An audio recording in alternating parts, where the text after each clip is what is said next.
O período eleitoral é um período em que os eleitores gostam de manifestar a sua opinião política através de adesivaços no carro. Hoje, na reportagem da Rádio Clube, a nossa conversa é sobre a lei. O que diz a lei sobre isso? Adesivar o seu carro, manifestar a sua opinião política? Nossa conversa é com o inspetor da Polícia Rodoviária Federal, Alfredo Terceiro. Terceiro, muito bom dia, muito obrigado por receber a Clube 98 aqui na sua casa. O que a lei diz sobre isso? Gabriel, bom dia aos ouvintes.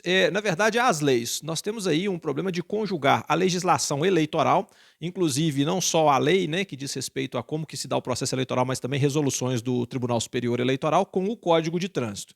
E a gente lembra que no Código de Trânsito nós temos também algumas resoluções do CONTRAN, inclusive uma delas que o pessoal utiliza como referência para fazer aquelas plotagens nos carros, né, o insufilme e tudo, foi modificada recentemente em 2022. Então, para as próximas eleições, direto ao assunto, você pode adesivar o seu carro no vidro traseiro, e o único vidro que a gente entende numa interpretação sistemática desse conjunto de leis aí que pode ser adesivado é o vidro traseiro, desde que seja aquela película que ela é microperfurada, ou seja, não atrapalha a visibilidade do veículo, né? Diminui um pouco aí a entrada de luz, mas a visibilidade mesmo não é prejudicada.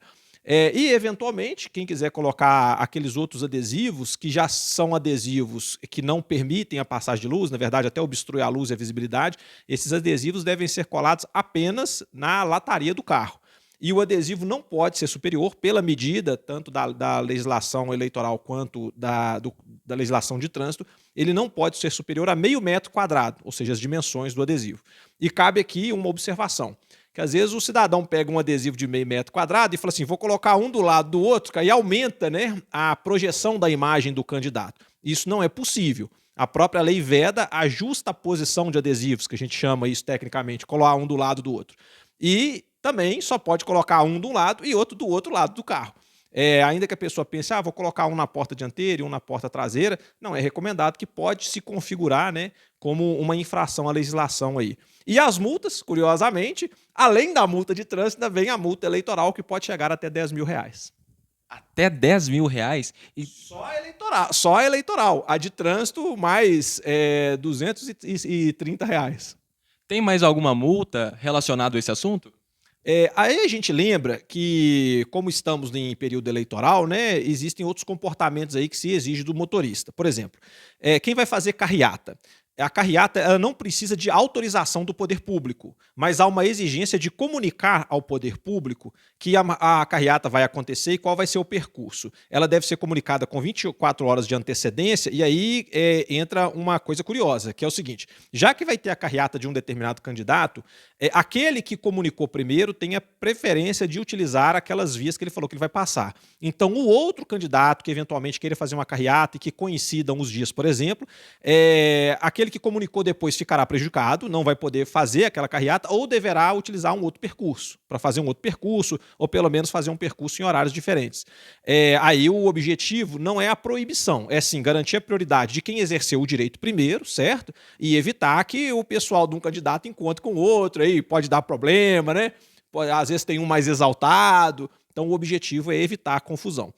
Então, relacionado aí aos carros, eu acho que essa questão da caminhada é importante ser mencionada. E, mais uma vez, aí, nesse caso, a violação de informar, né, ou de fazer uma carreata que vai entrar em conflito com o outro, aquilo que acontecer de irregular passa a ser responsabilidade do candidato que chegou depois.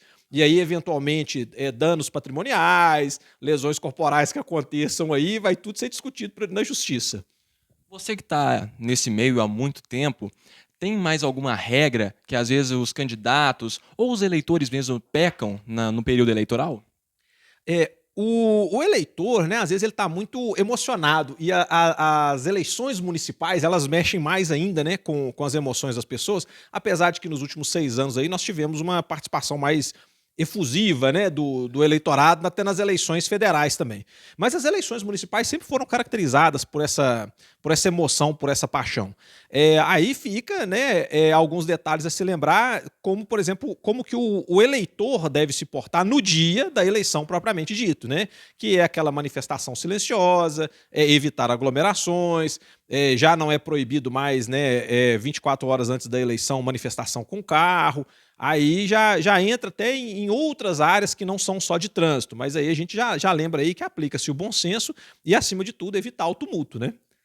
Bom, muito obrigado pela entrevista, obrigado novamente por ter nos recebido aqui. Para a Rádio Clube 98, repórter Gabriel Araújo.